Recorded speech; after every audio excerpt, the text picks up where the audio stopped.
Coloscopie. Roselyne Bachelot. Laurent Baffy. Roselyne, bonjour. Bonjour Laurent. Merci d'avoir accepté mon invitation. Tu ne sais pas où tu mets les pieds, c'est tout à ton honneur.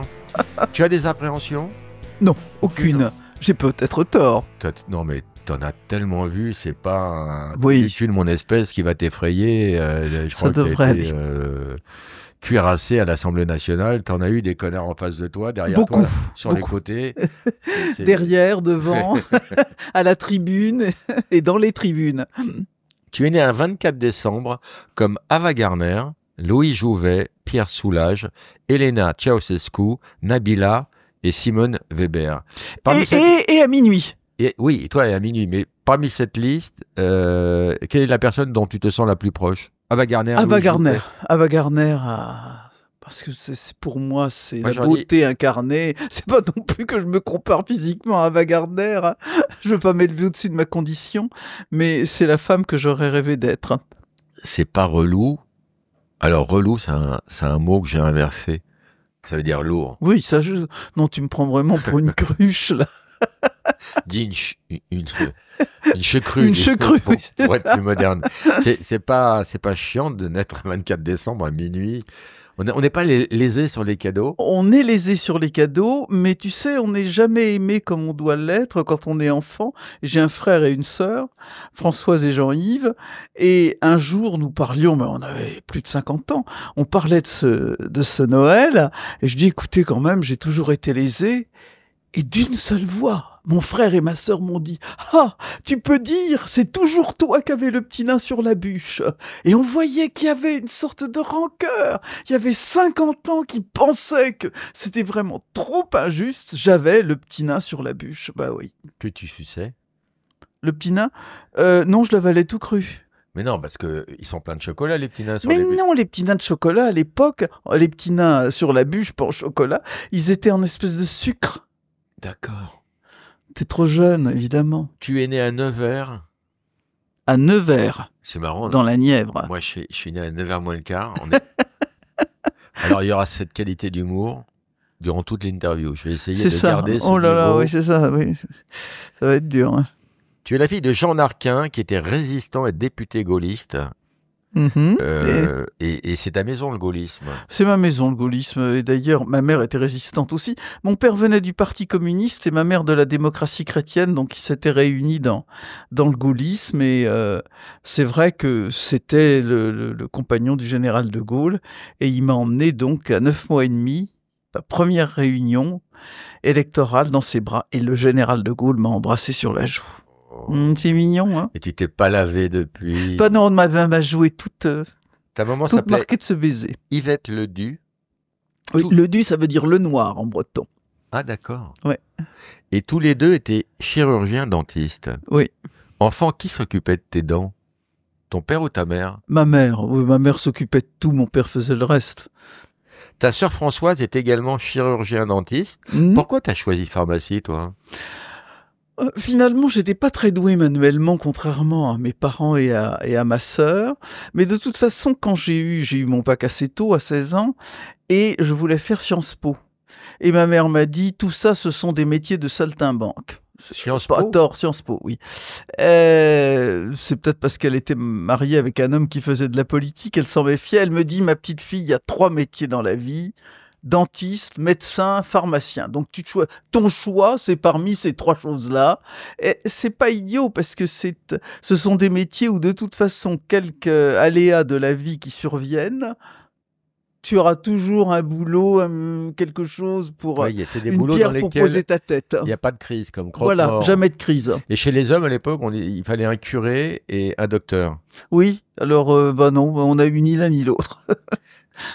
Et est-ce que tu n'as pas refusé le fait d'être dentiste pour ne pas passer ta vie dans la bouche des gens? Oui. Moi, j'ai un ami qui voulait pas faire ça, il s'est orienté vers la proctologie, mais il s'est rendu compte qu'il avait perdu au change. Ah, mais ma mère avait sa meilleure amie qui était proctologue, et qui lui disait toujours Yvette, je sais pas comment vous faites pour être dans la bouche des gens. Mais un trou du cul, c'est beaucoup plus propre qu'une bouche. Il y a rien de plus sale qu'une bouche. C'est dégueulasse, une bouche. Et t'as raison. Peut-être est-ce pour ça que je n'ai pas choisi la dentisterie. Ton beau-frère était cadre au Front National. Oh là là, mon Dieu. Ça provoquait des engueulades le dimanche devant le gigot? Non, non, jamais, puisque pour une bonne raison, c'est qu'il y a belle lurette, il y a 40 ans que je suis divorcé et que ce sont des gens que je vois plus. D'ailleurs, le pauvre est mort il y a bien longtemps. Donc on n'a jamais l'occasion de vivre sur la même planète. Tu as un fils, Pierre, qui lui a épousé la carrière de chanteur et qui nous a laissé des tubes, de nombreux tubes, tels que Les Corons, Marionnettique, ou Elle est d'ailleurs. Oui, C'était c'est une ça. fierté pour toi, Ah oui, c'est une ce Pierre fierté. Bachelet? Oui, non, mon fils est historien. Et il n'a donc rien à voir avec la chanson. Il est historien et sa d'accord. spécialité, c'est les associations de malades, le Et rapport du son nom c'est? Pierre Bachelot. Oh, Roman, putain, je t'ai dit de travailler les fiches, tu me fais passer pour un con. Tu couperas au montage, hein. Jeune, tu as été envoyé en pension à 7 ans pour y recevoir une éducation très stricte chez les religieuses. Quel souvenir tu gardes de ces années de bagne? Je garde un excellent souvenir. Pour une raison très simple, c'est qu'il n'y a rien de plus confortable qu'être en pension. Quand Ah t'es ouais? Mais oui, bien sûr, t'es libre en pension. C'était une menace quand j'étais gosse, moi. Oui, on va t'envoyer en internat. Non, au contraire, parce que t'es pas obligé de t'occuper de ton frère ou de ta sœur, t'es pas obligé de débarrasser la table, t'es pas obligé de faire attention aux uns et aux autres. Moi, j'étais musicienne, donc je faisais 2 à 3 heures de piano par jour. Comment veux-tu que je fasse 2 ou 3 heures de piano par jour chez mes parents? Je les aurais rendus dingues. Mais il y avait d'autres contraintes chez les religieuses. Non, finalement, j'ai toujours ressenti ce milieu un peu fermé comme un milieu de liberté qui me permettait de lire, de faire de la musique. Ah non, non, non, j'ai pas du tout souffert en pension. Durant ta terminale, une religieuse est tombée amoureuse de toi Mhm. et chaque jour, elle t'abreuvait de lettres enflammées. Mhm. Cette belle histoire d'amour inspirera Marguerite Duras, qui réalisera un très beau film sur votre histoire, sobrement intitulé L'amante religieuse. Oh la pauvre. Elle m'écrivait des Comment elle mots. s'appelait? Est-ce que je peux appeler ça? Ça s'appelait Mère Marie Donatienne. Parce que de ce temps-là, on appelait les religieuses par leur nom de religieuses et non pas par leur nom civil. Et c'est vrai qu'elle m'écrivait des mots sur lesquels elle m'appelait son petit masque courageux. Et elle mettait une rose rouge sur le petit mot qu'elle m'envoyait. Et ça a fuité, ça, dans l'internat, cette idylle? Ah non, parce que on était installés, on avait des sortes de box dans lequel il y avait le lit, le petit cabinet de toilette et le bureau sur lequel on travaillait. Donc, c'était un lieu d'intimité, les autres ne voyaient pas ce qui se passait dans le box. Il ne s'est rien passé entre la religieuse et moi sur le plan charnel. Hein. N'essaie pas de fantasmer sur le fait que j'aurais ôté sa cornette de façon subreptice. Non, absolument pas. Oui, tu vois, là, je débande, du coup. T'as gagné. Voilà. Tu ne faisais pas que jouer du piano pendant 3 heures par jour, tu chantais également à l'époque. Oui, je chantais. Tu as gardé un bel organe? Je sais pas. Eh ben, À on va mon savoir âge, tout de elle suite. est un peu éraillée. On t'écoute, Roselyne. Alors, je vais la faire à la façon Jacques Martin. Qu'est-ce que tu vas nous chanter? Ah, vainement, ma bien-aimée, on croit me désespérer près de ta porte fermée. Toujours je veux demeurer. C'est Les Vianney, ça, non? soleils pourront s'éteindre. C'est quoi? C'est Vianney, non? Ah non, c'est le roi 10 d'Édouard Lalo.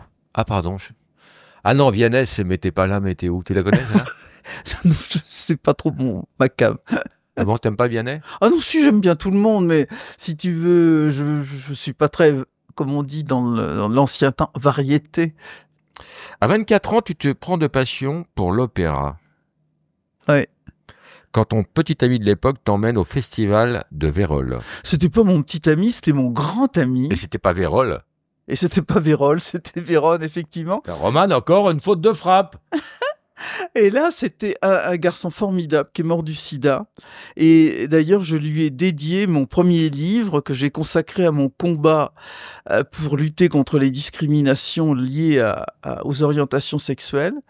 Et il était homosexuel, dingue d'opéra, et il m'emmène à Vérone. Et c'est lui qui m'a fait découvrir l'opéra. Donc c'est pas mon petit ami, c'est vraiment mon grand ami. Un type formidable, Comment il Christian. s'appelait? Christian. Et il est mort au début du sida, Oui, il est mort dans les premières années SIDA, exactement. où personne ne comprenait ce qui arrivait. Et Oui, on c'était une appelait ça le hécatombe. cancer gay. C'était vraiment atroce. Et bien sûr, je l'ai accompagné durant toute cette agonie abominable. Et j'ai vu aussi, à travers ses amis, toutes les discriminations des conjoints d'homosexuels qui étaient chassés de l'appartement. Les parents profitaient de la mort de leur fils pour chasser le compagnon. J'ai vu toutes ces injustices. Qui ont été à la base de ton engagement. C'est la base de mon engagement, oui. Très certainement. En tout cas, c'est pas la base parce que ma mère m'avait donné des solides bases de lutte contre les discriminations. Et la bonne sœur t'avait bouffé la chatte. Mais non, elle m'avait pas bouffé la chatte. Enfin, arrête. Arrête de fantasmer. Laisse-moi penser ça. Mais la mort de Christian, son combat contre la maladie, ça m'a certainement donné l'envie d'agir. La volonté d'agir. Et puis c'était enfin, il n'y a jamais de justice dans la maladie, dans les épidémies, mais non seulement ces gens-là étaient décimés sans trop comprendre ce qui leur arrivait, et les fachos parlaient de justice divine, enfin c'était un chaos monumental. Exactement, certains ont vu cette maladie qui a touché au départ les homosexuels, mais on sait maintenant que il n'y a hélas pas que les homosexuels qui sont touchés, il y a tout le monde peut l'être. J'appelle, sortez couverts, hein, très bien, n'ayez pas de conduite à risque. Et voilà, tout ça, c'était la punition divine de l'homosexualité. C'était horrible. Horrible. Après avoir interrompu tes études de pharmacie, tu les reprends quelques années plus tard et tu obtiens ton doctorat en 1988 et là tu sors major de ta promotion. C'est la classe de sortie. Ah oui, j'étais une très bonne élève. Tu veux connaître le titre de mes travaux? Oui. Alors, l'influence des atomes métalliques sur les liaisons carbone-hydrogène dans les molécules complexes étudiées par spectrophotométrie infrarouge. J'ai 2 heures ou quoi? Oui, c'est ça, t'as 2 heures. Mais si tu prends peut-être un petit truc pour dormir le soir, hein, eh bien, je te conseille de lire ce que j'ai écrit. Et là, plus besoin de machin, de rohypnol, de trucs et de saloperies. Mais c'est une thèse en 400 pages ou... Oui, à peu près, oui. Parce que c'est une thèse aussi de paillasse. C'est-à-dire que j'ai étudié ça d'abord par spectro-infrarouge, ensuite par spectro-Raman, dans l'eau et dans l'eau lourde. T'as une mémoire incroyable parce que c'était il y a quand même quelques années. Ah, ça fait il y a quelques années, mais j'ai une bonne mémoire, oui. C'est gravé à jamais. Oui, tu es capable de délivrer des grands textes comme ça d'une façon impromptue. Oui, voilà, je peux te réciter, qu'est-ce que tu veux, du Rimbaud, du Verlaine. On y viendra. Donc après, bon, bah, tu rentres en politique sous l'influence de ton père, tu milites au sein du RPR. Et en 88, tu reprends le siège de ton papa à l'Assemblée nationale. Ça doit être une grande émotion, ça, non? Oui, mais je voudrais pas que ce soit considéré comme du népotisme. Voilà, c'est ça. Parce que tu comprends le mot népotisme? Bah, c'est le neveu. Attends, c'est le neveu en latin. Passe ton là avec moi. Hein. T'as rien à gagner dans cet affrontement. Hein. Voilà, j'aime mieux. Pardon. Bon, népos, c'est celui qui favorise ses neveux. Et par extension, ses potes. Voilà. Et donc, ça n'a rien à voir dans l'étymologie avec pote. Hein. Non, justement, quand j'ai voulu faire de la politique, mon père m'a dit « Tu vas te présenter dans un secteur où tu n'as aucune chance. Je ne veux pas qu'on dise que tu vas réussir parce que t'es ma fille. » Donc, il me dit d'aller sur un canton. Je me présente d'abord à une élection, un conseil départemental. C'est en 82. Et là, Mitterrand avait fait 60% des voix dans le canton. Il y avait un conseiller général socialiste super, déporté, ultra sympa. Vraiment, on me donnait pas un poil de chance. Comme on pensait que j'allais me gaufrer... Pardon, parce qu'il y a des déportés pas sympas? Oui, ça peut exister. Et t'es élu. Et c'est vrai que, évidemment, les gars du RPR, qui étaient des vieux croumirs très sexistes, m'ont donné l'investiture parce qu'ils pensaient que j'avais pas un poilichon de chance d'être élu. Paf! C'est moi qui fais les 60%. J'arrive à éliminer le croumir socialiste. Alors, pardon de mon inculture, le mot croumir, je le connais pas. Oh, c'est un dignitaire d'extrême. Voilà, c'est ça. C'est pas un bachibouzouk, parce qu'un bachibouzouk, c'est un guerrier turc. Ouais, un soldat. Mais un kroumir, c'est un noble. Voilà. Tu vois, je sentirais moins compte de cette interview. Ce qui n'est pas forcément ton cas. Oui. Pardon. Non, mais j'essaie de me hisser à ton niveau. Bon, de descendre. Ne te hisse pas. Descends, creuse. Creuse, Roselyne. Ce qui m'a valu le soir de mon élection, quand je suis arrivé à la préfecture où on donnait les résultats, le patron de la droite d'Angers a dit si on avait su que c'était possible, on aurait envoyé un homme. Non, mais c'est incroyable, la misogynie dans la politique. On en parlera, mais... C'est insensé. Favorable au mariage des homosexuels, nous y voilà, et à l'adoption des enfants par des couples homosexuels, tu ne te fais pas que des amis dans ton propre camp politique, mais beaucoup de gens saluent ton courage. Oui, c'est vrai que j'ai été seul quand je suis monté à la tribune. C'était émouvant d'ailleurs, hein. Oh là là, c'était en larmes. C'était très émouvant. Et je dois dire que beaucoup de gens en ont gardé un souvenir. Tu sais, il y a des gens qui m'arrêtent dans la rue et qui récitent par cœur mon discours. Il y a aussi des gens qui t'arrêtent dans la rue et qui te disent c'est combien. Sois honnête. Non, jamais on m'a demandé ça. Oh la mauvaise foi. Oh la mauvaise foi de Roselyne. Non, il n'y a pas de mauvaise foi, c'est vrai. Et par cœur, ils connaissent le discours. Et par cœur, ils connaissent le discours. Tu peux nous en faire, comme tu as une mémoire incroyable, un petit extrait? Non, mais Rentre ici, Jean Moulin, toi et ton corps. C'est ça, par exemple. La dernière phrase, car nous ne reconnaissons qu'une communauté, la République, c'est une phrase qui est restée culte. C'est là où tu as fondu en larmes. Et je suis classé avec ce discours dans les 10 plus beaux discours de la République. Et c'est donc pour moi d'abord un honneur et puis voilà. Mais ce qui a été très frappant, c'est que même des gens qui m'ont combattu m'ont dit tu as raison de te battre pour tes idées. C'est ce que j'allais te dire. À ce moment, tu as forcé le respect parce que tu as été brillante, mais tu n'étais pas dans la démonstration, tu étais dans l'émotion. Mais tu sais d'ailleurs, je reviens à mon banc. C'est dur de boire un coca sans roter, hein. Mais non, mais moi je suis une sorte de pur esprit, tu sais, j'ai pas de corps, je vais pas aux toilettes, je mange à peine, je suis une princesse des neiges. Revenons à nos moutons, plus exactement, à nos journalistes. Les gens pensaient que j'allais foncer dans ce qu'on appelle la salle des 4 colonnes, là où les journalistes attendent les députés pour les faire parler. Mais moi j'avais pas envie d'aller voir ces gens-là, j'ai pas fait ça pour eux. J'ai fait ça pour d'autres. Et donc, j'avais pas envie de partager ça de façon vulgaire. Moi, je pense que c'est ton plus bel acte de bravoure dans ta carrière politique. Et là, tu as fait bouger les lignes. Ce qu'on ne retrouve pas forcément quand tu étais à l'environnement ou à la culture. On en parlera plus tard. Mais là, tu vois, c'est resté dans les plus beaux, les 10 plus beaux discours. Fort, oui. On flirte avec l'histoire, là. Je pense que je rentre dans l'histoire, oui. Moi, je dis du bien de moi parce que ça circule. Et d'ailleurs, je ne sais plus d'où c'est venu. J'étais au Panthéon l'autre jour, à côté de Simone Veil, j'ai vu qu'il y avait une place. Une place qui m'était réservée. Écoute, je passe 2-3 coups de fil, c'est pas fait. Simone, c'est mon idole, mais il y a déjà Antoine à côté d'elle, donc il va falloir se serrer. On va être 3. Attends, son mari ou le chanteur? Le chanteur n'est pas mort. Je sais plus. Antoine Veil. Après avoir été porte-parole du candidat Chirac en 2002, tu es nommé ministre de l'écologie et ton incompétence dans ce domaine accélère fortement la fonte des glaces et le réchauffement climatique. Oui, c'est ça, oui, tout à fait. Non. Arrête de dire des conneries. Comment veux-tu? J'ai un bilan à l'écologie que peu de ministres de l'écologie ont. D'abord parce que je connaissais très bien l'écologie. Alors, argumente. Qu'as-tu fait? J'ai inscrit les principes de l'environnement dans la Constitution. C'est moi qui ai bâti tout le travail sur l'inclusion des principes, la prévention, la précaution, le principe de réparation, c'est-à-dire le principe pollueur-payeur et le principe d'information-éducation. La taxe carbone, c'est toi? Ah non, c'est pas moi, mais enfin, elle découle de ces principes.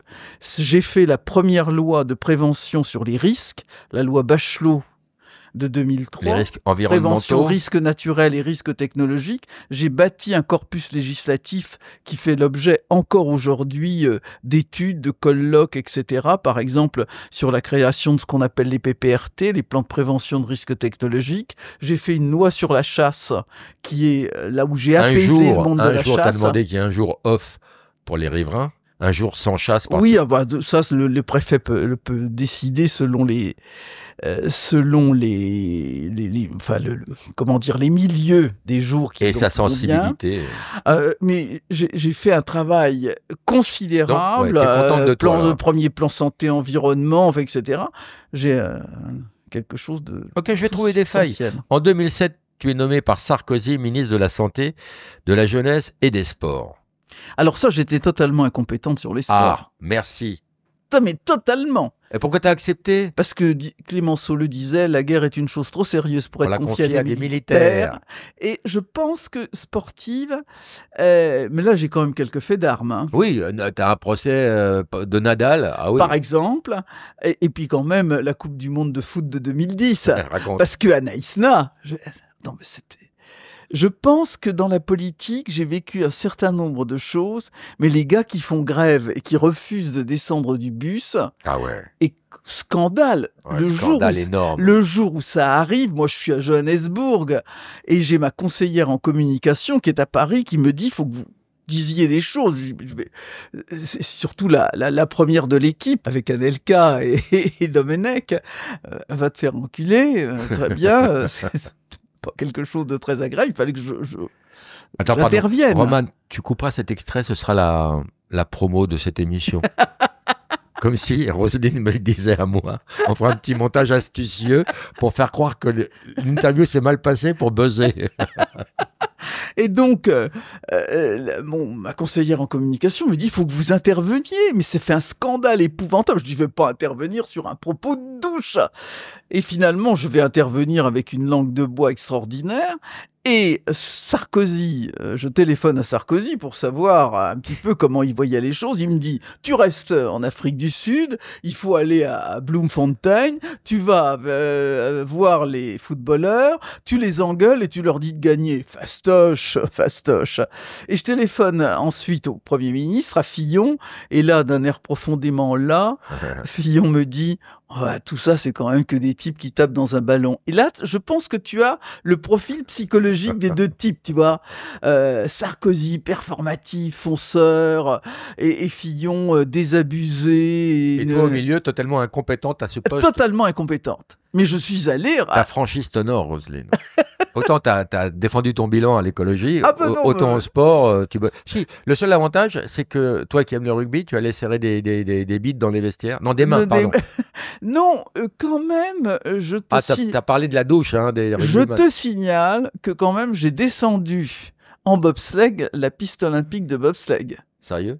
Sérieux? T'as fait un bon temps? Je ne sais pas, mais en tout cas, le gars de RTL m'interviewe à la sortie de bobsleigh, et j'ai eu une phrase historique dont je te demande de te souvenir. Le bobsleigh, c'est comme l'amour, on a peur avant, c'est bon pendant, et après on regrette que ce soit déjà fini. Oh, c'est joli. Sans tomber dans la grivoiserie, ça glisse. Tu vois, non, c'est très... Ah bah, très... c'est-à-dire, c'est surtout quand t'es à 90 degrés sur le virage. Alors là, Ouais. t'as les chocottes. Hein. Alors, on dit que c'est ton pote Fillon qui t'a imposé à ce poste, ministre de la Jeunesse et des Sports. Oh, je ne sais pas. Non, alors... Parce que t'es très ami avec Fillon. J'étais très ami avec François, et c'est lui, je crois aussi Sarkozy, parce que je vais pas raconter ma vie, mais enfin, je suis une des premières à avoir été de le trouver en lui disant, tu seras mon candidat en 2007. Donc, c'était un pacte entre nous. Mais surtout, c'était surtout la santé. Mais Sarkozy avait l'idée que le sport devait être avec le ministère de la Santé, et que c'était un moyen de santé publique. Donc, je n'ai pas été ministre des Sports parce que ministre des Sports, mais parce que pour lui, ça formait un package, et j'avais un secrétaire d'État qui s'appelait Bernard Laporte. Laporte, j'allais le dire. Oh là là là là. Que tu traitais comme un larbin, tu disais « Hey Bernard, Laporte !» Bah, c'est exactement ce qui se passait. Figure-toi que, évidemment, comme il avait un accent épouvantable, quand il y avait une question gouvernement sur le sport, personne ne comprenait ce qu'il disait, Et puis, Bernard. pardon, hein, c'est pas lui faire offense, mais c'est pas le couteau le plus aiguisé du tiroir. Et alors évidemment, Qu'en penses-tu, Roselyne? je ne répondrai pas à cette saloperie. Et quand on Alors, pose... je le Alors je peux aller formule, jusqu'au bout? je le formule autrement. Il est con comme une bite ou pas? Ah non, pas du tout. Non? Il est très finaud, Bernard, il est très intelligent. Tu confonds avec Bernard Finot qui fait du vélo. Non, mais c'est quelqu'un, et il n'est pas le seul à qui on confie des responsabilités ministérielles et qui ne connaît rien du fonctionnement de l'État. Mais il a toujours été très sympa avec moi et très obéissant. Mais alors, c'était extraordinaire, on posait une question et au lieu que ce soit lui qui réponde, c'était moi. Et alors, l'ensemble de l'opposition criait « Alors, la porte, il la ferme !» Je n'en pouvais plus. Mais on vous a opposé. Oh non, non, Dans les non. médias, on disait qu'il y avait une guerre entre vous dans les décisions. Oh non, C'est le pas souvenir du que tout. j'en ai. Peut-être que je me fais Oh des non, films. non, non. En Où même- j'ai eu des difficultés, c'était avec Ramayad quand elle l'a remplacé. Parce que tu n'aimes pas les Noirs, rappelons-le. Non, je réponds pas aux cons, ça les éduque. J'ai dit ça une fois à la télé à propos d'un con, il m'a foutu un procès au cul. Et ça m'a coûté 7000 balles. En 2010, tu te retrouves au centre d'une polémique. Tu étais ministre de la Santé et tu as commandé 95 millions de doses de vaccins. 92 millions. 92 millions pour lutter contre la grippe Ça. AH1N1. Et puis ça s'est bien passé, donc on a dit c'est une gabegie, tu as gâché de l'argent. Mais si tu les avais pas commandés et s'il y avait une vraie pandémie, on t'aurait reproché l'inverse. Mais ce qui est bien, c'est que finalement, mes enfants ont beaucoup souffert de cette polémique et ils me disaient toujours « Oh, t'as qu'à dire que c'est la faute de Sarkozy ou de l'OMS, etc. » Je dis non, j'assume complètement ce que j'ai fait. Et tu vois, on m'a rendu justice à la fin. Parce que quand on est face à un aléa dont on ne connaît pas l'ampleur, Covid, le principe, c'est de prendre la protection maximale. Bien Il n'y sûr. a qu'une seule stratégie en santé publique. Alors, j'ai commandé, parce que j'en profite là, j'ai commandé exactement 94 millions, non pas de vaccins, mais de doses, parce qu'il fallait T'as une dit injection. 92 tout à l'heure. Non, c'est 94. Aussi, vos chiffres sont faux, madame. Vous trompez Je- les Français. Oui, c'est ça, je trompe les Français. Ce n'est- C'est Vous n'importe êtes- quoi. vous- Alors, je Vous êtes la honte de la 5e J'ai République. dit 92 millions, en fait c'est 94 millions. C'est-à-dire 47 millions de Madame, doses ce n'est pas une multipliées vente par aux 2. enchères. Ta gueule, Bafi. Tu connais pas le sujet, alors laisse-moi causer. Voilà. Et donc 47 millions de vaccins. 47 maintenant 47 plus 2 multiplié par D'accord. 2. Ok. Ça va? T'es encardé, je te forme. Je suis quoi Je T'es suis- informé? Non, je suis quoi Tu es quoi? C'est oui, d'accord. Oh C'est là oui. là là là, oui. Ah oui, mais ça, c'est dès qu'on a du vocabulaire, t'es largué. Oui, hein. je suis largué, oui. En 2010, tu es nommé ministre des Solidarités et de la Cohésion sociale. Et à ce jour, personnellement, je n'ai toujours pas compris ce que ça voulait dire. Est-ce que tu peux m'expliquer un peu plus? C'est ministre des Affaires sociales, c'est-à-dire je suis en charge des personnes handicapées, des personnes âgées, de la protection de l'enfance, de l'égalité entre les hommes et les femmes, de tout ce qui forme le paquet de l'action sociale. Alors pourquoi, toi qui étais à ce poste, tu as les dossiers, pourquoi en Europe, nous les Français, on est la lanterne rouge de l'accessibilité dans les lieux publics pour les handicapés? On n'est pas la lanterne On l'était. rouge, On l'était. mais on a énormément de progrès à faire, ça c'est vrai. On a aussi beaucoup de bâtiments anciens qu'il est très difficile d'équiper sur le plan de l'accessibilité. Il faut d'ailleurs comprendre l'accessibilité pas seulement comme l'accessibilité physique, il y a aussi l'accessibilité sensorielle, il y a l'accès à l'emploi, mais on a un certain nombre de à la procédures. scolarité, parce que les enfants qui sont en fauteuil ont une double punition. Le Bien handicap, sûr. plus ils n'ont pas de potes, ils n'ont pas le droit d'aller dans des collèges ou des écoles qui n'ont pas de structure. L'accessibilité la plus compliquée, curieusement, ce n'est pas pour les infirmes, les handicapés moteurs, c'est surtout pour les personnes qui ont des déficiences cognitives ou cérébrales. Par exemple, l'accueil des enfants autistes, c'est absolument terrible. Il y a une injustice. Mais pour les parents, c'est le parcours du combattant. Ah, moi, vraiment, les enfants autistes, c'est les autistes graves, parce qu'il y a toutes sortes de degrés. Hein, dans ce qu'on appelle les troubles du spectre autistique, il y a différents degrés. Mais franchement, Je sais Il pas y a si tu aucun connais progrès. Églantine Émeillé Bien sûr, son fils. et son combat pour. Évidemment, elle a écrit un très très beau Ah livre. ouais, elle est formidable Et cette je crois qu'elle a femme. perdu son fils. Elle l'a perdu, Oui. oui. Oui. C'est- Et J'aime beaucoup cette femme. moi, je l'appelle Mère Courage. Oui, absolument.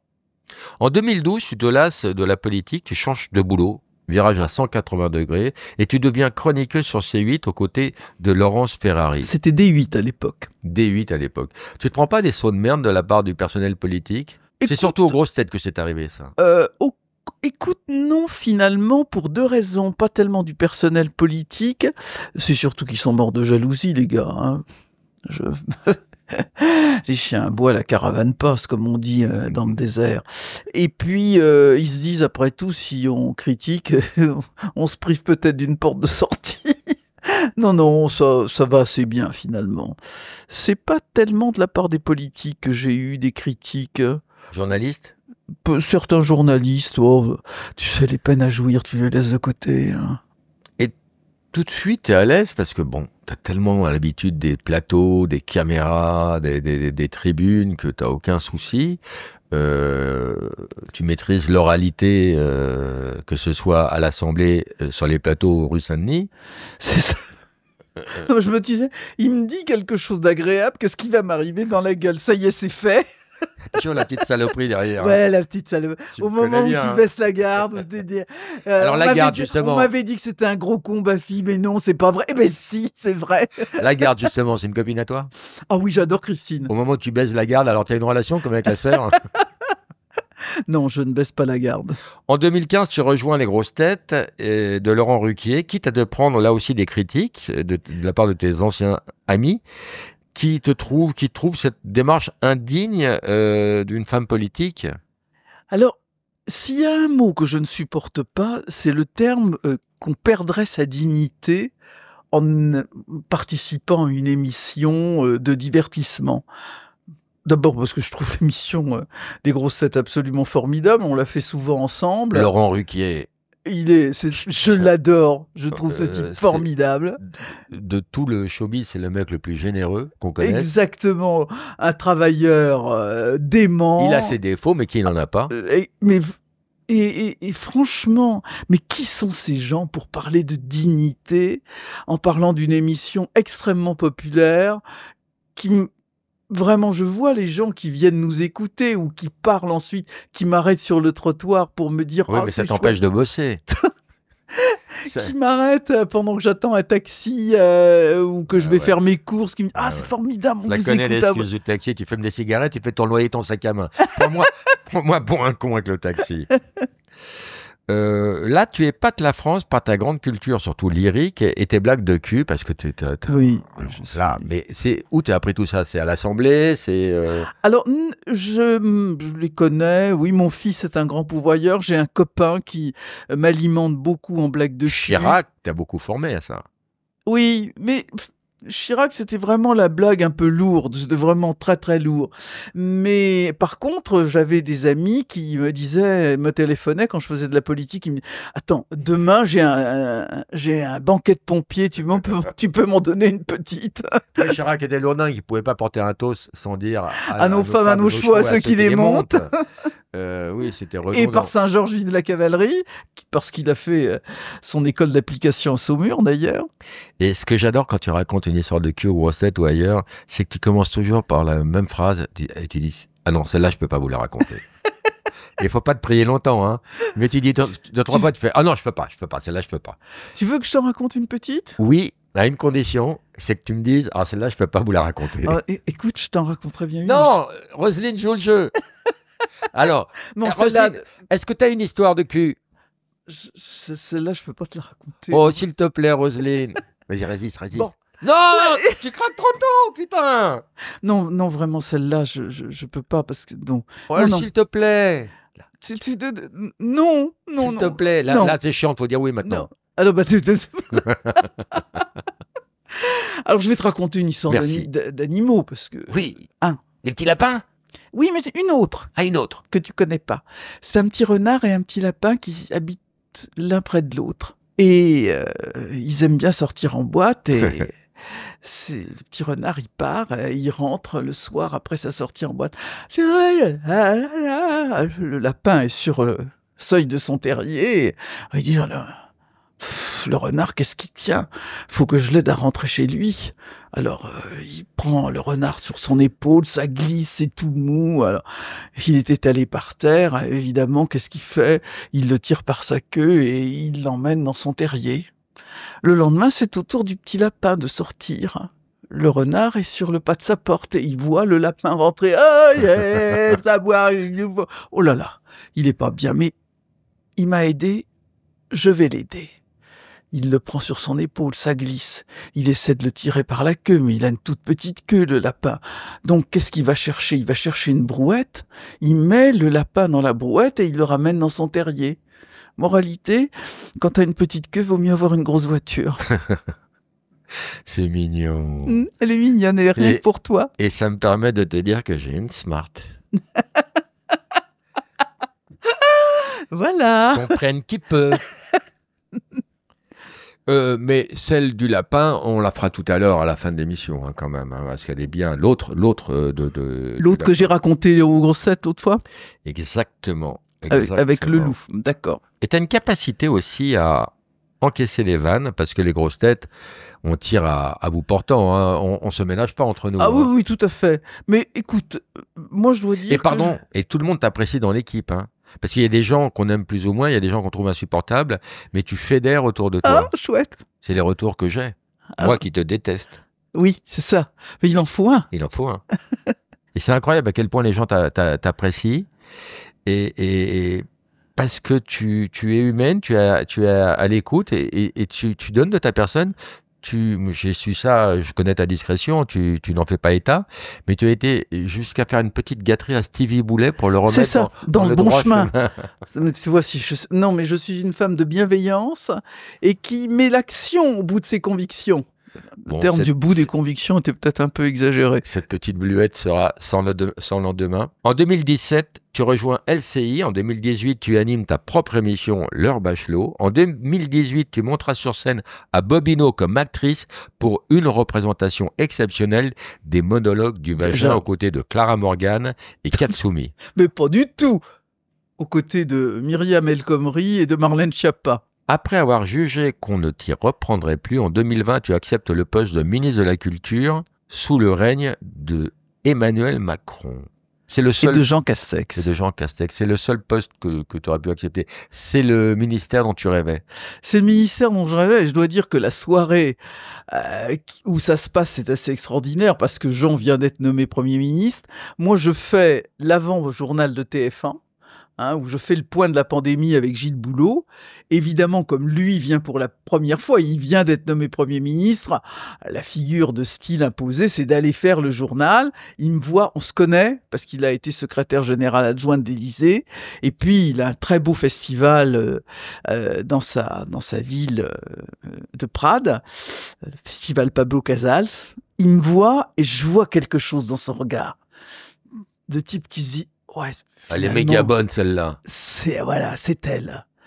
Et je vais dîner avec des copains, je rentre à 23h, on avait éclusé pas mal de rosé, je vois sur mon téléphone portable le nom de Jean Castex qui s'affiche. Tu comprends tout de suite?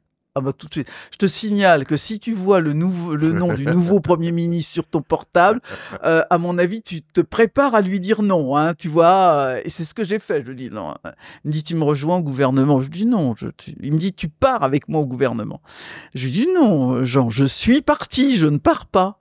Et il me fait d'un ton doucereux, cet immonde salopard, il me fait « Et si c'est pour être ministre de la Culture ?» Oh là là là là là là. Le poste dont j'ai rêvé pendant 50 ans. Et là, quoi. tu rebaises la garde. Ouais. Non, tu baisses la garde et tu dis oui. Et je dis oui. Ah, c'était incroyable cette soirée. Alors, ton rêve, raconte-toi ton rêve. Ça a duré 3 ans?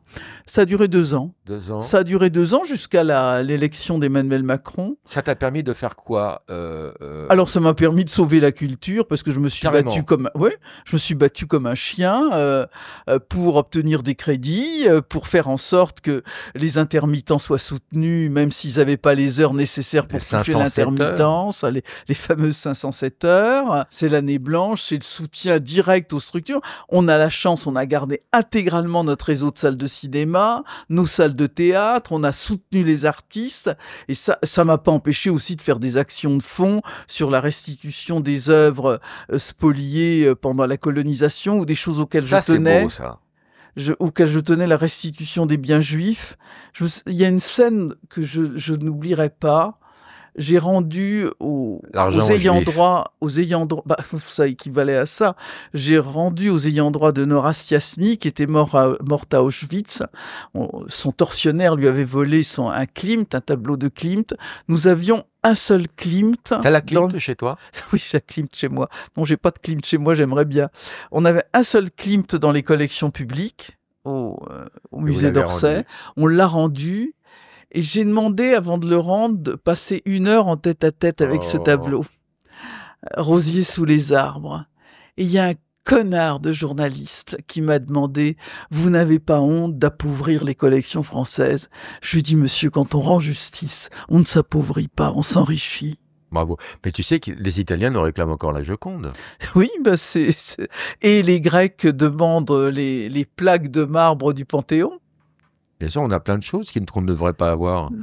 Et quand tu vois aussi... Oui, mais enfin, ils vivaient en France, Léonard de Vinci. Non, mais à Londres, tous les trésors égyptiens qui sont les hommes de Londres et à New York... Le buste de Néfertiti à Berlin... alors, si tu as envie de Néfertiti, il faut monter. Il n'y a pas de... Ici, il n'y a pas de toilette.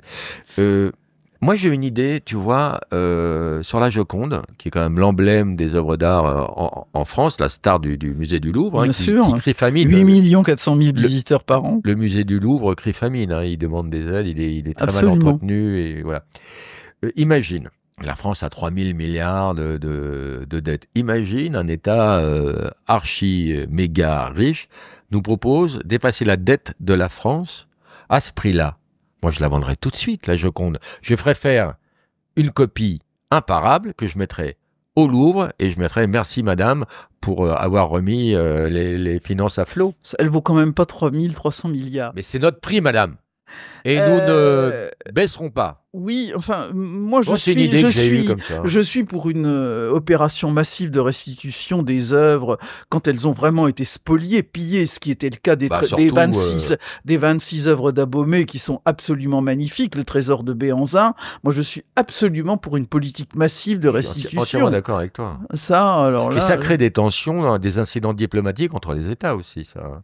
Oui, et puis surtout les conservateurs des musées sont vent debout contre ces politiques de restitution. Alors ce qui est plus grave, les musées américains, sur la politique de restitution des biens juifs spoliés, ils sont vraiment sur les reculoirs. Et ça, c'est totalement dégueulasse. Pourquoi? Puisque les Rockefeller sont très puissants en Amérique. Enfin, pourquoi ils sont contre Ce sont des fondations indépendantes, ensuite. Bon. En 2021, tu chopes le Covid. Ouais. Oui, je dis le Covid et j'emmerde ceux qui disent la Covid parce que moi, on m'a appris le Covid.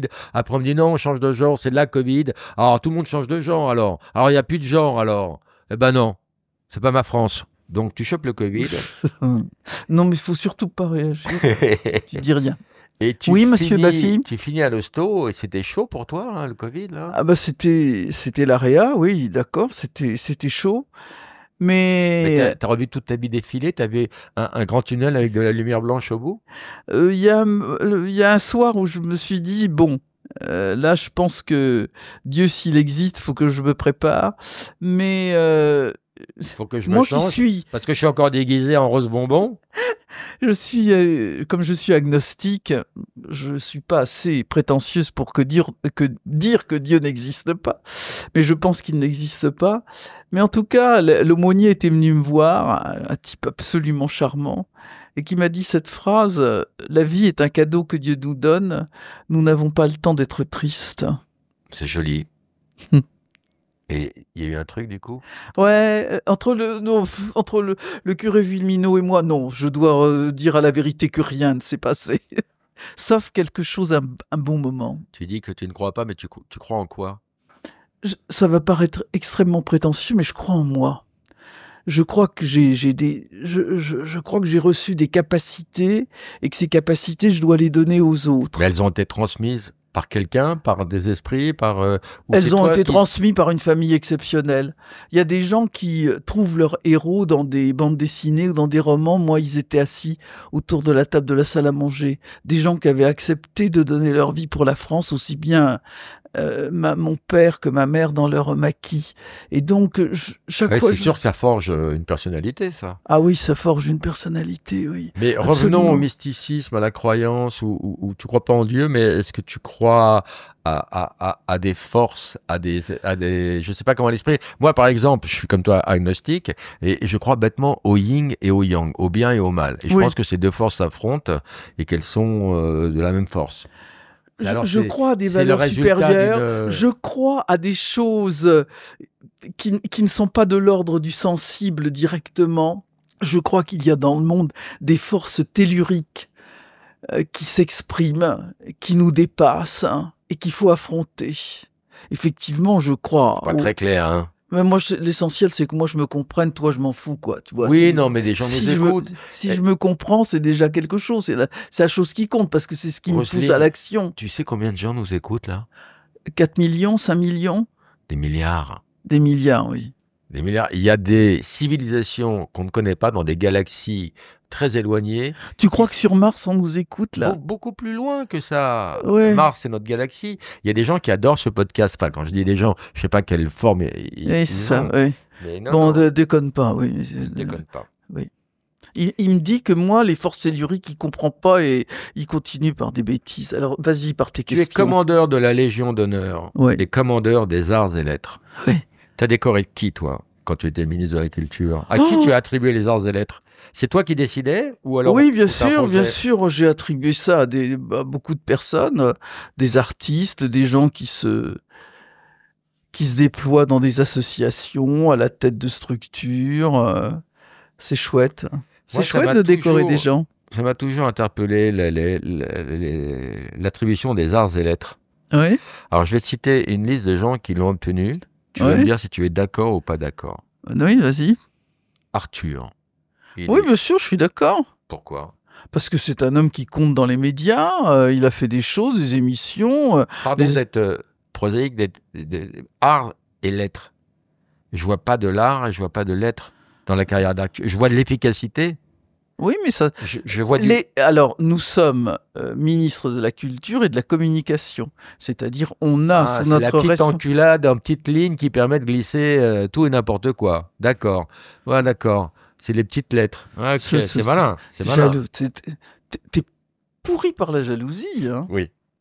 En fait, tu Oui, voudrais, non. tu voudrais les avoir, les arts Non, et lettres. je ne les C'est aurais ça. pas, mais j'estime que je les mérite. Écoute. Si on dit que on la donne aux gens qui ont contribué au rayonnement de la France à l'étranger, j'ai fait une pièce qui a attiré 5 millions de spectateurs dans le monde, j'ai vendu 1 million de livres, des dictionnaires. Écoute, alors, monsieur Baffy, je suis ici dans ma permanence Oui.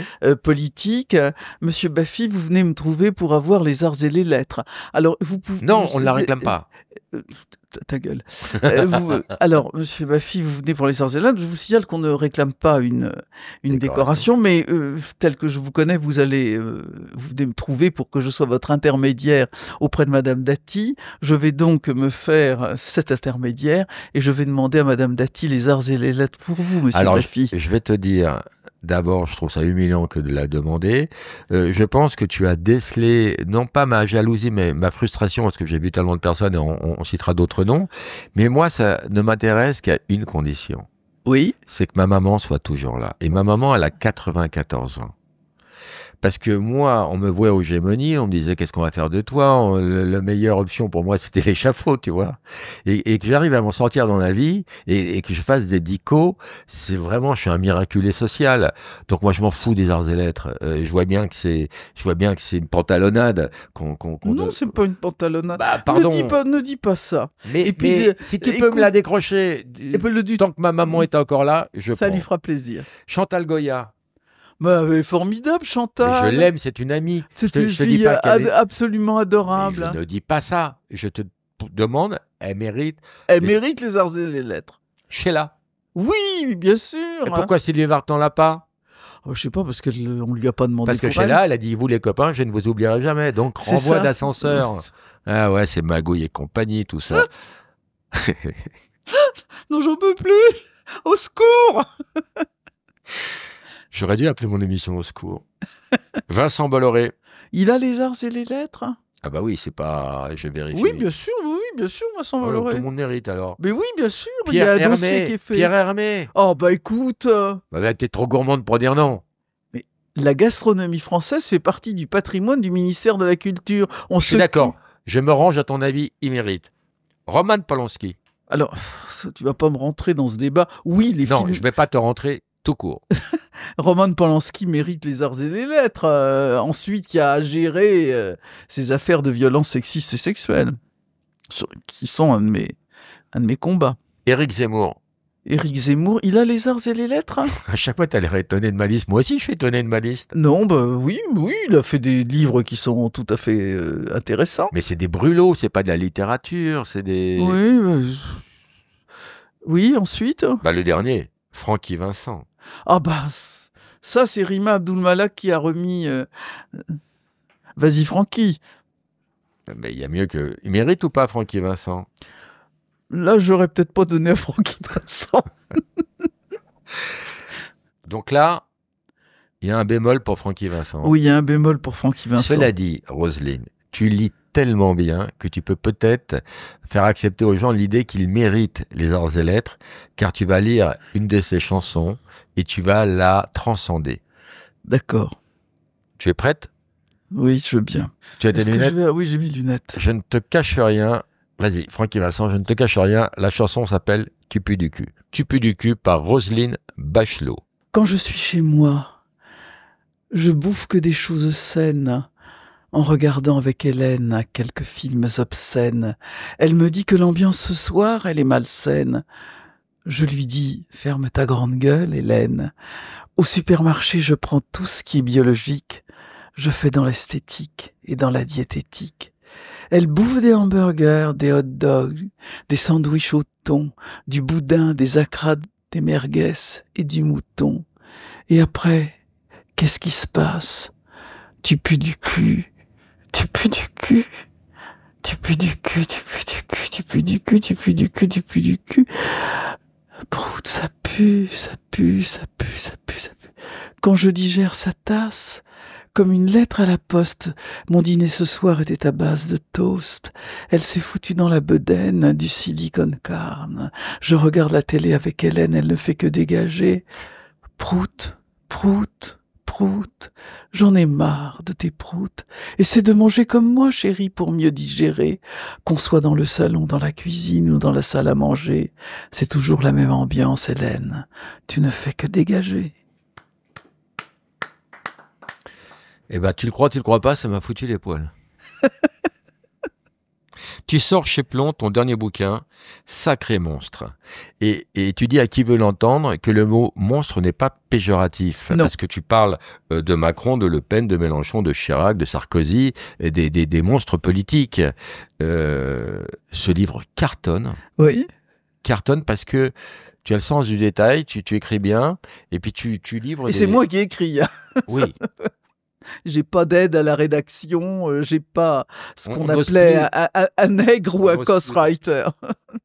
Mais c'est-à-dire que mon système d'écriture, ça c'est mon 12e bébé, hein, en 12e livre. bébé, je le mets là. Je le mets Voilà. là parce que ce livre est excellent. C'est-à-dire que ce que je veux, c'est faire une analyse historique parce que j'en ai les moyens, une analyse politique. Mais plutôt que de faire un truc savant, je mets des anecdotes qui croustillent et qui illustrent mon propos. Et qui en disent long sur la personne. Et je crois qu'elles se disent long sur la personne, oui. Parmi les monstres que tu décris, lequel est le plus dangereux, à tes yeux? À mes yeux, le monstre le plus dangereux, c'est l'extrême droite qui s'avance masquée. Je veux des noms, madame. Par exemple, moi, je pensais que tu allais répondre Mélenchon. Mélenchon est dangereux et son programme est dangereux, mais je dirais que d'une certaine façon, Mélenchon, c'est un homme du passé. Tandis que Marine Le Pen, elle est en quelque sorte au début de sa carrière, de sa montée présidentielle. Et que dire de Bardella? Oui, et que dire de Bardella? Mais ce qui...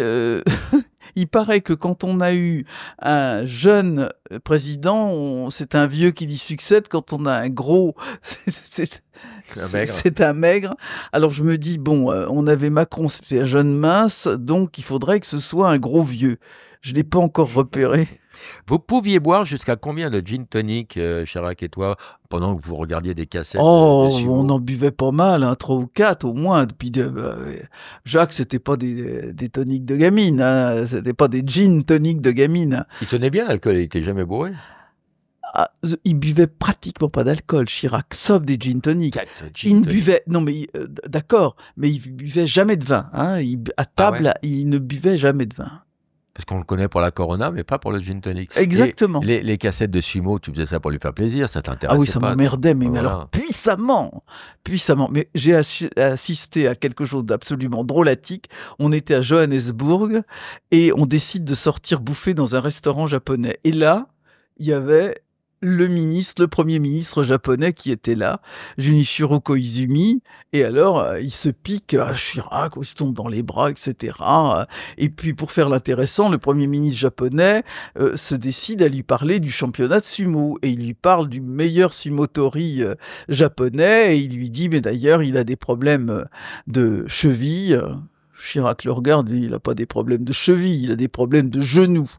Et là, Junichiro Koizumi lui a dit, je vous présente mes excuses, Monsieur le Président. J'avais oublié que vous connaissez le Japon beaucoup mieux que moi. Il s'est éclipsé, il s'est fait harakiri. En 2002, un mec t'a proposé 40 millions d'euros. C'est pas la passe la plus chère de l'histoire? C'est ça, oui. Non, c'était une histoire, oui, intéressante. Un émissaire, à mon avis, complètement givré, qui vient à la permanence de Chirac et qui me dit, je viens financer le président de la République pour 40 millions d'euros. Mais ce qui est terrible dans cette histoire, c'est que moi, je n'ai même pas fait de fiche de lecture tellement ce type me paraissait, et il l'était sans doute. Mais il y a eu une fiche de lecture. Et mais lui avait fait une fiche de lecture. Et quand on a retrouvé les fameuses caches des armes de destruction massive qui n'ont jamais existé, on n'a pas trouvé les armes que cherchaient les Américains, mais on a trouvé cette fiche de lecture où le type disait qu'il m'avait proposé les 40 millions, pas 40 millions d'euros, c'était 40 millions de dollars. Et donc, on a retrouvé cette fiche. Ça m'a valu d'être convoqué par le Sénat américain pour venir m'expliquer. Je leur ai dit merde, évidemment. Mais c'était bien intéressant tout ça. C'était quoi la devise de Chirac en 3 mots? Ne perds jamais une occasion de bouffer, de pisser, de baiser. Et en général, quand il sortait des toilettes, il me disait toujours, il y en a déjà une de faite. C'est un gros queutard et c'est Bernard Ponce qui rabattait pour lui. Et c'est très intéressant la façon de draguer de Chirac. Au moment Il n'abordait pas. Voilà, au moment où on parle du consentement, de la drague est-elle lourde. Il prenait pas de risque, lui. Hein. Ah, lui, absolument pas de risque. Il envoyait ses émissaires. Il envoyait un émissaire pour savoir si la dame était d'accord. Et c'est pas idiot, hein, pour un homme politique maintenant, parce que tu risques gros si... Son surnom était 3 minutes. Oui, mais là, alors je sais pas, parce que on disait 5 minutes, touche comprise. Alors moi je sais pas, j'ai jamais tâté du mec, si j'ose dire. Mais qui pouvait dire ça? Bernadette savait très bien qu'elle avait des cornes. Bah, elle l'a dit d'ailleurs, elle a fait un livre avec Patrick de Carolis, qui s'est d'ailleurs très bien vendu, à plus de 500 000 exemplaires. Patrick de Carolis a aussi très bien vendu à nombre de gouvernements. Poum, attaque perso. Poum, le mec qui nous a viré à France 2. Poum, dans sa gueule. Je crois qu'il est plus là d'ailleurs, c'est pas la peine de tirer sur l'ambulance. Il est toujours vivant. Et il est maire d'Arles. Et il est maire d'Arles. Alors voilà. Je ne m'associe pas à cette mise en cause. Et en tout cas, elle a dit les filles autour de mon mari, ça tournait. Ça cavalait. Tu as gardé des contacts avec ton ami Poutine? Non. Qui t'a glacé le sang. Ah ouais. Écoute, il y a tout ça, c'est là-dedans. Tout ça, c'est là-dedans. Il y a 3 mecs qui Oh, ça, c'est un livre qui est bien. Il y a 3 mecs qui m'ont fait perdre, qui ont eu des réactions physiologiques chez moi. Je parle pas de relations amoureuses. Le premier, c'est Jean-Paul II. Je suis reçu en audience privée par Jean-Paul II. Toi qui n'es pas croyante. Moi qui suis pas croyante. Et je suis frappé d'amnésie traumatique. C'est-à-dire que je ne me souviens de rien. Il y a une photo. Ah, c'est ce que tu as dit au procès. Voilà. il y a une photo, je suis avec Jean-Paul II, je suis accompagné par notre ambassadeur, et je retrouve mes esprits quand je suis l'escalier, quand je descends l'escalier qui me ramène sur la place Saint-Pierre. C'est extraordinaire. En voyant cet homme, je suis saisi d'une émotion Ah, donc il y a eu un incroyable. truc. Comment ça? Si t'es saisi, me prends pas pour un con, Roselyne. Pauvre garçon. Le deuxième, donc, c'est Poutine. C'est vraiment le sentiment qu'il y a des glaçons qui coulent dans tes veines. Et le troisième, alors là, je m'en remettrai pas, c'est Steven Spielberg au Festival de Cannes. Je suis assise à côté de lui. Moi, j'ai une admiration pour C'est le Spielberg. meilleur C'est au le monde. meilleur, c'est un géant. Et je suis incapable de lui dire un mot. Et je me suis dit, finalement, il y en a un, c'est la puissance spirituelle. L'autre, c'est la puissance politique. Et finalement, le troisième, c'est la puissance culturelle. Et c'est les trois puissances, finalement, qui dominent le monde. Je suis d'accord. Et cette rencontre... je suis pas capable de dire à Spielberg même bonjour. Je te quand même comprends. trop con. C'est inhibant le génie. le hein. génie. Et d'ailleurs, je te sens très détendu, là, bizarrement. Tu sais, pas plus tard que cette nuit, parce que je dors pas la nuit, je me pose beaucoup de questions, parce que je me kiffe, donc j'aime bien échanger avec moi. Oui, c'est et ça. parce que Ça s'appelle de la masturbation. je me tiens de l'onanisme cérébral et je me tiens en grande estime. Et j'aime beaucoup le cinéma et je me revoyais, tu sais, les films où tu dis, non, je vais pas me retaper Casino de Scorsese. C'est génial, voilà, Casino. Et je tenais Scorsese dans mon panthéon pour le plus grand des cinéastes mondiaux. Et je l'ai mis deuxième. J'ai dit non, quand même. Non, pourquoi? On va voir si tu suis mon raisonnement Ouais. et si tu l'adoubes. Non, pourquoi? Parce que Spielberg, il sait changer de style. Alors que Scorsese, non. Que C'est ce le soit roi. Les Affranchis ou Casino, c'est Oui, pareil. c'est le roi des plans séquences, mais c'est toujours du Joe Pesci, la violence, c'est toujours De Niro, incroyable. Alors que Spielberg, il passe du film sur la Troisième Guerre mondiale, les extraterrestres, La couleur le noir et pourpre, blanc, le dessin animé, Tintin, E.T., l'animation, voilà, E.T. c'est ça. On est d'accord. Oui, on Check, est t'es mon d'accord. frère. T'es mon frère, Check. T'es mon frère. C'est qui pour toi le pire traître en politique? Le coup de Jarnac le plus dégueulasse? Moi, je pense savoir qui tu vas répondre. Quel est le pire traître en politique? Pam, pam, pam, pam, pam. Beethoven? Non, tu fredonnais, pardon. Je suis de papa. Le pire traître en politique, finalement. Ton hésitation m'étonne, je pensais que t'allais Je dire. pense que c'est Valéry Giscard d'Estaing, quand même. Pourquoi? Ah, quand même, le coup... Non, il y a Valéry Giscard d'Estaing, il y a Balladur, il y a Je Jacques pensais Chirac. que t'allais dire Balladur. Balladur avec Chirac. Avec ouais. Sarko. Oui, mais c'est Balladur qui trahit, oui. Mais alors, tu vois, je le dis d'ailleurs dans le bouquin excellent que je conseille chez Plomb, 20 €. Alors, c'est rare, je l'ai dévoré, je l'ai lu d'une traite. Comme on dit dans les étables. Oui, je comprends l'humour, hein. Je suis moi-même dans l'humour, je comprends ta démarche, Roselyne. Traite, étable, et non pas la traite des blanches, qui les envoie sur un autre sujet. Je crois qu'à un moment dans une carrière politique, quand on s'autonomise, on est obligé de trahir, ou disons de rompre avec ceux qui vous ont amené en politique. Donc, à quel moment, Emmanuel Valls le dit, à quel moment est-ce qu'on est vraiment un traître ou simplement on reprend sa liberté? Alors, oui, non, mais enfin, Balladur a juré ses grands dieux qu'il ne serait Ah jamais oui, bien candidat. Là, c'est vraiment, les Guignols s'en sont délectés, tu vois. À ton sens, toi, tu mettais en concurrence d'autres traîtrises, celles de Chirac et de Giscard. Quelles sont-elles, ces traîtrises? Oui, la traîtrise de Chirac, c'est d'avoir préféré Giscard à Chaban-Delmas, alors que c'était Ça, sa c'est vrai. famille politique. Ça, c'est vrai. Ça, c'est tout à fait évident. Parce Balladur d'avoir trahi Chirac, alors qu'il avait fait la promesse, il avait pris l'engagement, ce qui lui avait valu d'être nommé Premier ministre. Voilà, à chaque fois, il faut s'émanciper. C'est bien. Sarko? Sarko, oui, à quel moment il aurait... En suivant Balladur plutôt que... En suivant Balladur Il a eu plutôt du que mal à se Chirac. relever, Sarko, de ça. Hein. Tu sais, quand tu me parles de ça, il y a un thème, enfin une image qui me revient. Je suis avec Chirac. On est tous les deux sur un banc. Ce sont les journées parlementaires à Colmar. On est en 94. Et c'est terrible parce que Chirac est abandonné de tout le monde. On est quelques-uns à lui être restés fidèles. Balladur vient séjourner par le monde. Voilà, oui, les grognasses comme moi sont là. Il faut féminiser les titres, c'est très important. Oui. Et donc, on est quelques-uns à être restés autour de Jacques Chirac. Tous les députés du RPR sont là, à s'agenouiller devant Balladur. Et il est tard le soir, je sais pas où est-ce qu'on est allé dîner. Et on s'assied sur le banc, il faisait bon, une belle journée de septembre. Je lui dis, tu sais, Jacques, il faut que tu dises que tu ne pardonneras pas. Parce que les gens, ils font le calcul suivant. Si on choisit Chirac et que c'est Balladur qui gagne, Balladur nous pardonnera jamais. Mais si on choisit Balladur et que Chirac gagne, Chirac c'est un bon gars, il nous pardonnera. Donc on a tout intérêt à choisir Balladur. C'est un peu comme le pari de Pascal, autrement tourné. Et je dis à Chirac, je dis... faut que tu dises, faut que tu fasses savoir que tu pardonneras pas. Quel a été à tes yeux le député, alors ça m'étonnerait qu'il n'y en ait qu'un, le plus misogyne, parce que vraiment c'est l'antre de la misogynie.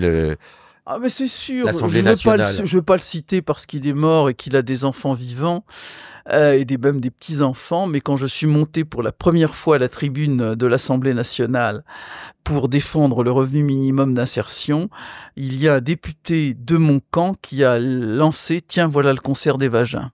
Et qu'est-ce que tu as entendu sur une autre personne? Quand Duflot est venu parler avec sa petite robe bleue. Oui, sa petite robe bleue. Quand Ségolène Royal a défendu une députée kurde qui avait été mise en prison parce qu'elle avait parlé kurde au Parlement d'Ankara, quelqu'un lui a jeté à poil. Et là, je l'ai saisi en sortant de l'hémicycle, j'ai saisi ce député par le col, enfin par les parements. Non, mais c'est pas la peine.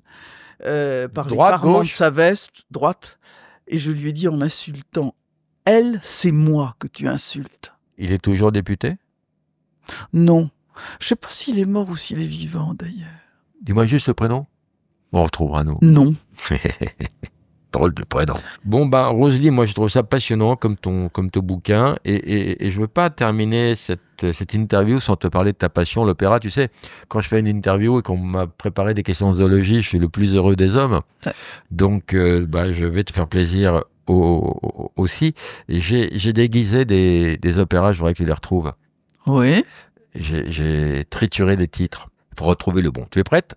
Je suis prête. L'ossature du journal de droite. Je sais pas. L'ossature du journal... Figaro. Donc le mariage, les noces de Figaro. L'ossature, une noce. Bon, ça y est, j'ai trouvé C'est tordu, hein? Ouais. Bravo. L'orifice olivâtre. L'orifice olivâtre. Alors un orifice, le trou vert. Bravo. Le coupeur de poils ibérique. Le coupeur de poils ibérique, l'heure espagnole. Oui, Roman, je sais que tu l'as, bien sûr. Le coupeur tu vas pas te faire niquer par Roman. Roselyne, oh, c'est toi la spécialiste. Le coupeur de poils. Oh, il souffle.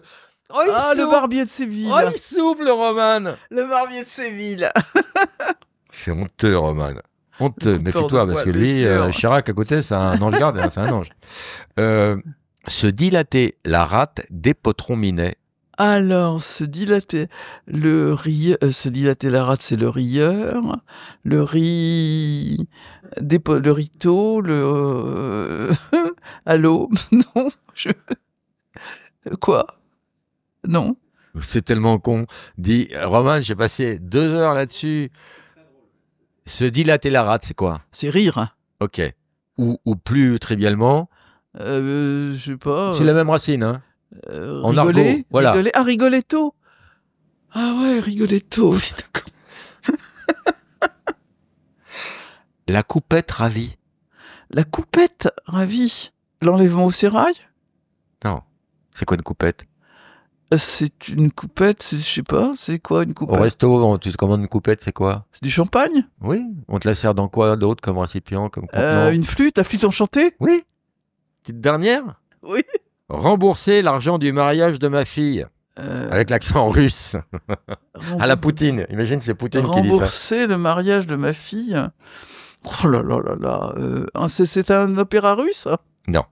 Italien. Mais ça marche avec l'accent russe. Ça va. Jean Bourset, le mariage de ma fille? Non, la solution. Ah oui. Alors, qu'est-ce que ça pourrait être? Un indice, c'est de Puccini. Ah, le Puccini, alors qu'est-ce que c'est? La Bohème, la Tosca, vas-y, je sais, trouve pas. Turandot. Ah, Turandot. Turando. Oui, oui, d'accord. On dit Turandot, hein. Allez, la blague du lapin. C'est fini.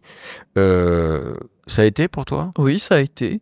Mais je vais en faire une autre plus courte pour le Oui, lapin. fais ce que tu veux.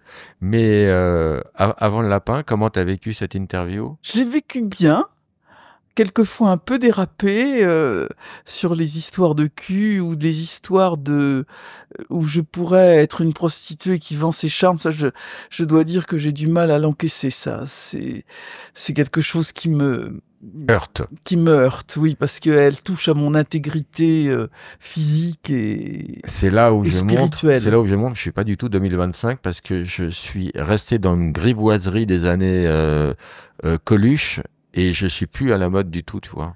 Et l'homme, Ouais, j'ai vu. mais attends, j'encaisse et si tu les gardes, il y a absolument aucun problème. Tu as quantifié la bienveillance que j'ai à ton endroit. Oui. Bien. Alors, une petite blague. Une petite Ah, blague. moi, j'ai envie de te dire merci, Liline, parce que c'était ton surnom quand tu étais petite. Voilà, Liline. exactement, Liline. Petite blague. Une petite blague. Alors, pour toi, spécialement, et une blague politique, Merci. évidemment, et une blague d'animal. C'est un petit lapin et un serpent qui sont perdus dans un bois. C'est la grosse nuit noire. Ils se cognent l'un à l'autre. Le serpent dit « Mais tu es qui, toi ? Je vais te toucher, je vais deviner qui tu es. Oh, tu as plein de poils. Tu as une petite queue. Tu as des grandes oreilles. Tu dois être un lapin.